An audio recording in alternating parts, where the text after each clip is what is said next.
अस्सलामु अलैकुम वरहमतुल्लाहि वबरकातुहू। उम्मीद है जी तमाम दोस्त खैर आफ़ियत से होंगे। इससे पहले हमने एक वीडियो में बात की थी कि मज़हब आपको क्या कॉन्सेप्ट देता है कि इंसान कहाँ से आया, और इल्हाद जो है वो क्या तसव्वुर देता है कि इंसान कहाँ से आया। उस पर किसी ने सवाल किया जी, अगर इस्लाम ही सच्चा मज़हब है दुनिया में तो फिर मुसलमान करप्ट क्यों हैं? अगर इस्लाम दुनिया में बेहतरीन मज़हब है और अल्लाह की नज़र में पसंदीदा मज़हब है तो फिर हमारे जो मुसलमान हैं या मुस्लिम सोसाइटीज़ हैं वहाँ पे करप्शन क्यों है? मुसलमान रिश्वत में इन्वॉल्व हैं, कत्ल गारत में, इमोरालिटी में, या जितनी भी बाकी जो कभी सूरतें हैं सब में मुस्लिम सोसाइटीज़ में करप्शन पाई जाती है। तो ऐसा क्यों है?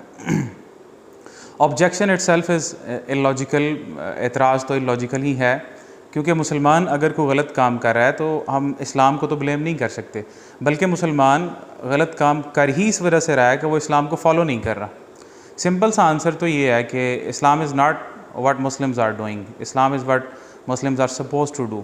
इस्लाम वो नहीं है जो मुसलमान कर रहे हैं, बल्कि इस्लाम वो है जो मुसलमानों को करने को कहा गया है। इस्लाम वो है, जो मुसलमान कर रहे हैं वो इस्लाम नहीं है। तो हम इस्लाम को कैसे ब्लेम कर सकते हैं? और अगर हम ये मुकदमा रखें कि जी मुसलमान गलत काम कर रहे हैं तो इसका मतलब है इस्लाम सच्चा मज़हब नहीं है, तो इसके उलट फिर अगर हम देखें, अगर मुसलमान सही काम करें तो इसका मतलब तो ये निकलेगा फिर इस्लाम सच्चा मज़हब है। और बहुत सारे मुसलमान ऐसे हैं जो अच्छे काम भी कर रहे हैं, फिर हम क्या नतीजा निकालेंगे?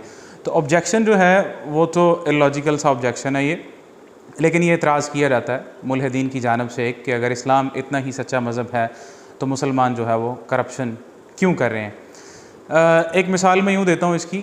आप देखें कि अगर कोई मेडिसन है और एक मरीज़ इंसान है, अगर वो मरीज़ मेडिसिन नहीं ले रहा और उसका मर्ज़ जो है वो ठीक नहीं हो रहा, तो आप क्या कहेंगे कि जो मरीज़ गलत है या मेडिसिन गलत है? मतलब कोई भी अक्लमंद इंसान ये नहीं कहेगा कि ये मेडिसिन गलत है।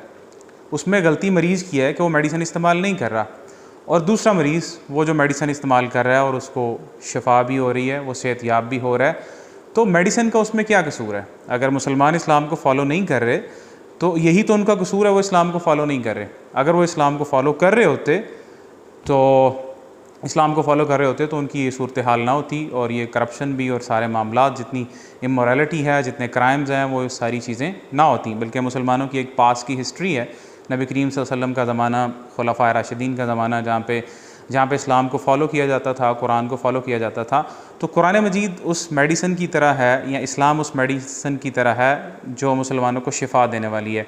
अब अल्लाह तबारक व तआला ने हमारे ऊपर छोड़ा हुआ है और इख्तियार दिया हुआ है। अल्लाह ने कहा ना कि इन्ना हदैनाहु सबीला इम्मा शाकिरम व इम्मा कफूरा, कि हमने इंसान को रास्ता दिखा दिया। अब कुछ इंसान वो हैं जो शुक्रगुजार हैं, और कुछ वो हैं जो अल्लाह का इनकार करने वाले और मुनकर हैं जो नाशुक्री करने वाले हैं। ये अल्लाह ने हमें फ्री विल दी हुई है, अल्लाह ने फ़ोर्स नहीं किया हुआ हमें।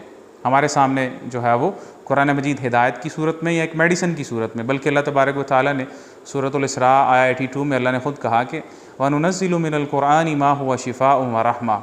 ये कुरान मजीद है जो हम नाज़िल करते हैं, इसमें से शिफ़ा और रहमत है, जो हम रहमत लिल मोमिनीन, मोमिनों के लिए इसमें शिफ़ा भी है और रहमत भी है। बिल्कुल उस मेडिसिन की तरह।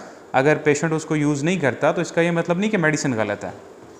इसका मतलब ये कि पेशेंट जो है वो पेशेंट वो गलत है और वो मेडिसिन जो है वो इस्तेमाल नहीं कर रहा। वो पेशेंट जो मेडिसिन इस्तेमाल कर रहा है उसको शिफा भी हो रही है, वो सेहतयाब भी हो रहा है।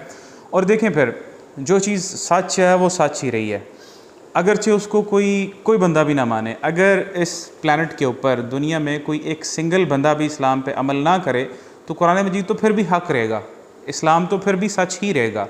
और अल्लाह ने कुरान मजीद में ही फरमाया, सूरह आल इमरान में आया 144 में अल्लाह ने कहा कि मैं यनक़लिब अला अक़ीबैहि फ़लन यज़ुरल्लाह शैआ, whoever turns back on his heels will never harm Allah सुब्हानहू व तआला। कोई भी इंसान जो इस्लाम से फिर जाएगा वो अल्लाह का नुकसान जो है वो बिल्कुल नहीं कर सकता। तो इस वजह से ये जो ऑब्जेक्शन है कि जी इस्लाम अगर सच्चा मज़हब है तो मुसलमान जो है वो फिर करप्ट क्यों है? भाई बहुत सारे मुसलमान सही भी हैं, इससे इस्लाम की क्रेडिबिलिटी जो है वो उसको फ़र्क नहीं पड़ता। हाँ, अगर आप ये कहें कि ये जो मेडिसिन है, ये जो हिदायत है कुरान है, इसके इंग्रेडिएंट्स जो हैं इसमें मसला है, कुरान मजीद की किसी आयत पे एतराज़ हो कि ये लॉजिकल नहीं है या इर्रेशनल है, इसमें ये मसला है, नबी करीम सल्लम की अहादीस है, मतलब इस्लाम दो ही चीज़ें हैं, कुरान और सुन्नत का नाम है, तो फिर समझ आती है कि कोई एतराज़ बनता है।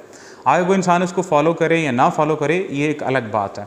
बिल्कुल ऐसे ही अगर कोई क्रिश्चियन जो हैं वो क्राइम में मुलव्वस हो तो हम ईसा अलैहिस्सलाम को तो रिस्पॉन्सिबल नहीं कह सकते। अगर ज्यूज़ हैं वो गलत काम करें तो हम क्या कहेंगे कि मूसा अलैहिस्सलाम रिस्पॉन्सिबल हैं। अगर एथियस्ट हैं अगर वो गलत काम करें तो हम क्या कहें जी डार्विन रिस्पॉन्सिबल है या क्रिस्टोफर हिचन्स रिस्पॉन्सिबल है या जो है वो डॉकिंस जो है वो रिस्पॉन्सिबल है। हालांकि ये एक अलग बात है कि एथियस्ट के नज़दीक तो गलत सही होता ही नहीं है, उनके पास तो कोई स्टैंडर्ड ही नहीं है कि गलत सही क्या है, और ना ही उनके पास कोई कोड ऑफ मोरालिटी है या कोड ऑफ लाइफ है। उनके नज़दीक तो लाइफ कुछ भी नहीं है, without any hope value purpose, ये सारा कुछ है। तो ये जो एतराज़ है ये एक खामखा एतराज़ है, जो ऑब्जेक्शन है itself is illogical. May Allah give us guidance. अस्सलाम वालेकुम व रहमतुल्लाहि व बरकातुहू।